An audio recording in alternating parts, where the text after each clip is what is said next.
हमारे वृंदावन का नियम है कि वसंत पंचमी से ठाकुर जी के गर्म वस्त्र धीरे धीरे कम किए जाते हैं। सबसे पहले ठाकुर जी के मोजे उतारे जाते हैं। मोजे क्यों? और कई बार ऐसा होता है कि वसंत पंचमी वाले दिन भयंकर कोहरा होता है वृंदावन में, इतना भीषण कोहरा कि आप अपना हाथ नहीं देख सकते आगे, और ठाकुर जी के मोजे उतारने पड़ते हैं। तो एक बार मैंने हमारे ब्रज के एक रसिक थे, उनसे कहा कि ठाकुर जी के मोजे क्यों उतार रहे हैं? इतनी तो ठंड पड़ रही है, बाहर गलन हो रही है, इतनी शीतलता हो रही है, ठाकुर जी के मोजे क्यों उतारते हैं वसंत पंचमी को? कई बार दिन के हिसाब से नियम का पालन नहीं करना चाहिए, वातावरण के हिसाब से भी करना चाहिए। हम सेवा सेवा चिल्लाते हैं सब जगह, ठाकुर जी के सुख का विचार करना चाहिए। बाहर इतना जाड़ो पड़ रहा है, हम ठाकुर जी के मोजा उतार रहे हैं।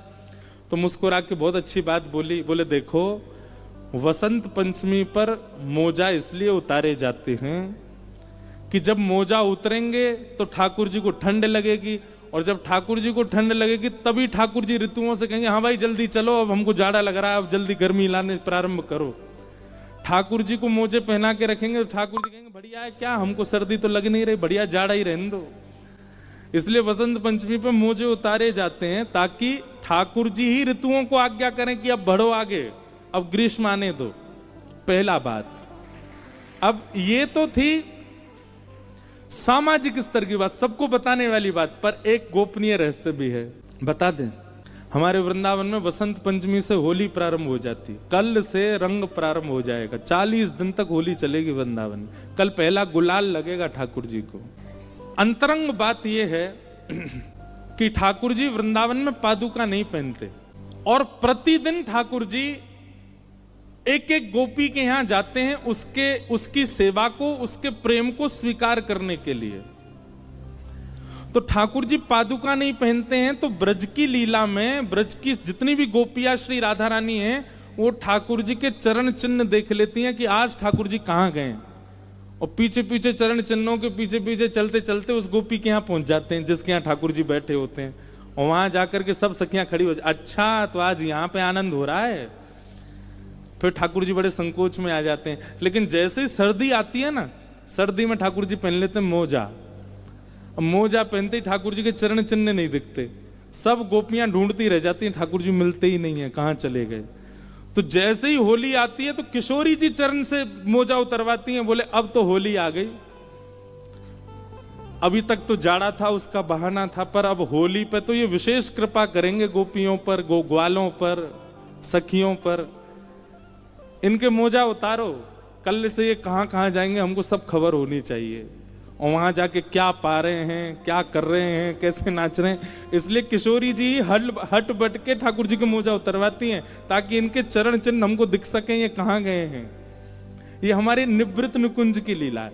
देखो वृंदावन कुंज निकुंज निवृत्त निकुंज, कुंज सबको बताया जाता है, निकुंज प्रेमियों को बताया जाता है, और निवृत्त निकुंज केवल रसिकों को बताया जाता है। अब हमने यहां निवृत्त निकुंज बता दिया, उन्हीं को ही समझ में आया होगा जो रसिक होंगे। ताली आप सब बजा लो, पर समझ में उन्हीं को आई होगी ये बात जो रसिक होंगे, जिनके चित्त में रसिक भाव होगा उन्हीं को ही पता होगा। इसलिए ठाकुर जी को मोजे उतरते हैं। अब ये मोजा उतरना, मोजा पहनाना, अब संसारी लोगों को लगेगा ये क्या पागलपना है, ठाकुर जी को मोजा पहना रहे हैं, ठाकुर जी को मोजा उतार रहे हैं। पूजा वालों के लिए ये कुछ भी हो सकता है, पर भक्ति वालों के लिए ये सेवा है, और सेवा की प्रधानता है। हमारे वृंदावन चंद पूजा नहीं कराते, सेवा कराते, सेवा प्रधान। सेवा में अपना सुख विचार नहीं किया जाता, ठाकुर जी का सुख विचार किया जाता है। जिसमें ठाकुर जी को प्रियता लगे हम वो करें। हाँ, अब जैसे ठाकुर जी को प्रिय लगे ये बात मन में आती है तो एक ही पंक्ति गूंजती है मेरे चित्त में,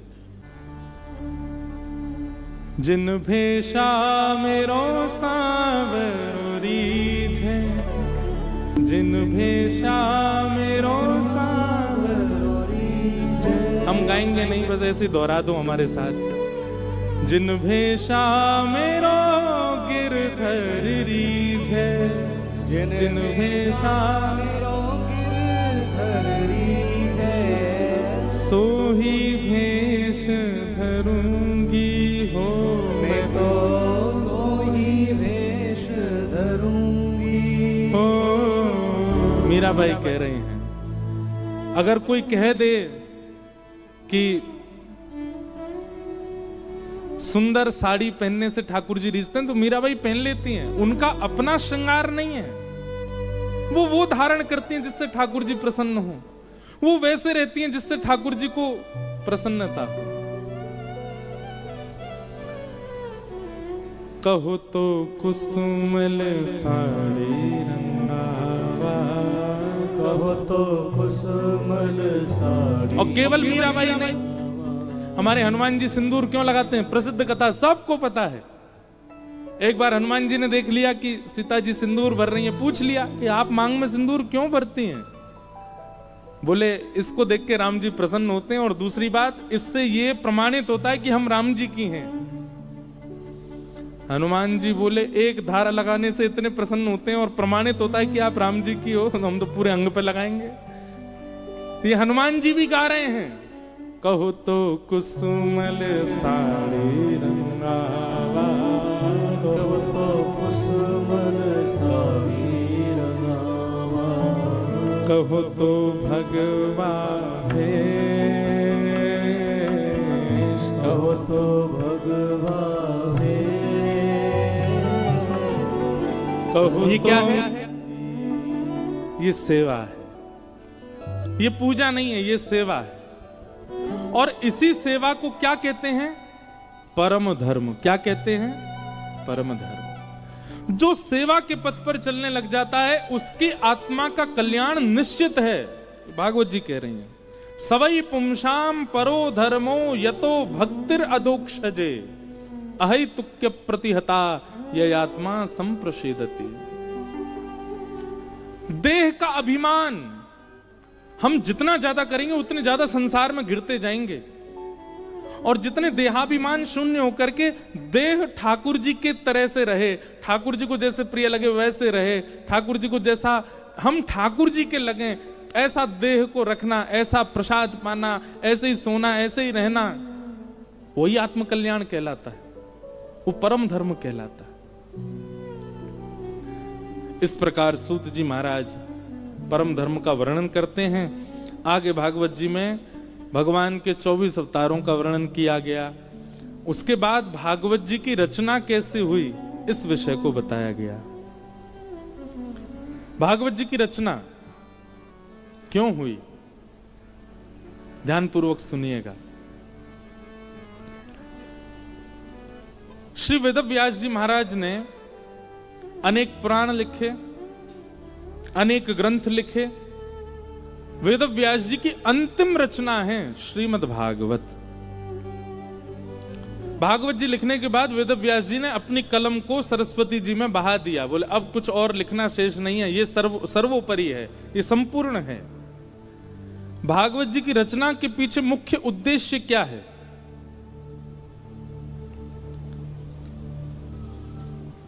चार पुरुषार्थ हैं बंधुओं, जिन चारों में हम पूरे दिन लगे रहते हैं। हमारा पूरा जीवन इन चार के पीछे ही दौड़ता रहता है। कौन कौन? चार पुरुषार्थ। सबसे पहला धर्म, दूसरा अर्थ, तीसरा काम और अंतिम मोक्ष। हर व्यक्ति धर्म के पीछे भाग रहा है। एक बात कहें, नास्तिक भी धर्म है, आस्तिक भी धर्म है। आप मंदिर जाते हो, कथा सुनते हो, तिलक लगाते हो, संत जनों को पूजते हो, वैष्णव जनों की बातें सुनते हो, तो आप आस्तिक धर्मावली हो। पर आप मंदिरों को देख के मुंह फेर लेते हो, कथाएं बताएं नहीं सुनते, संत महापुरुषों के प्रति कोई भावना नहीं, तो ये नास्तिक धर्म है, ये भी धर्म है। तो सबसे पहला हम लोगों की गति क्या है? धर्म। अच्छा देखो, धर्म का पालन सब करते हैं। कैसे? भाई सुबह उठ करके कितना भी अधार्मिक व्यक्ति क्यों ना, उसके मन में भी भावना ये आती है कि अब थोड़ा सा मैं ठीक हो जाऊं, थोड़े बाल वाल ठीक कर लूं, थोड़ा नहा धो लूं, अपना मुख पोंछ लूं, थोड़ी परफ्यूम वगैरह ही लगा लूं, थोड़ा कपड़े अच्छे पहनूं। यह भी तो एक धर्म है। शुद्धता का भले ही तनिक भाव है, पर यह भी तो धर्म कहलाता है। हम कह रहे हैं आप नहाते नहीं हो, आप अच्छे कपड़े भी नहीं पहनते हो, आप शौच क्रिया के लिए जाते हो, वह भी तो धर्म है। ये सब धर्म, आप धर्म से कहां तक बचोगे? तो धर्म के अधीन पूरा विश्व है, सब धर्म का पालन करते हैं। कोई शास्त्रीय धर्मों का पालन करते हैं और कोई अशास्त्रीय केवल जीवन धर्म का पालन करते हैं। धर्म का पालन सब करते हैं। अगर इस बात से देखा जाए तो संसार में कोई नास्तिक नहीं है, सब धर्मावली है। धर्म पहला, जैसे मकड़ी जाला होता है ना, ऐसे ही हम मानव भी इन 4 जालों में ही रहते हैं, धर्म अर्थ काम मोक्ष। सबसे पहला धर्म, दूसरा अर्थ। किसी का काम नहीं चलता अर्थ के बिना, सबको चाहिए। चाहे कोई कितना भी बड़ा सन्यासी बन जाए, विरक्त बन जाए, कोई कितना भी बड़ा त्यागी महात्मा बन जाए, पैसा नहीं छूते, चिमटा रखते हैं, उससे उठा के जिम में धर लेते हैं। हाथ से नहीं छूना चाहिए।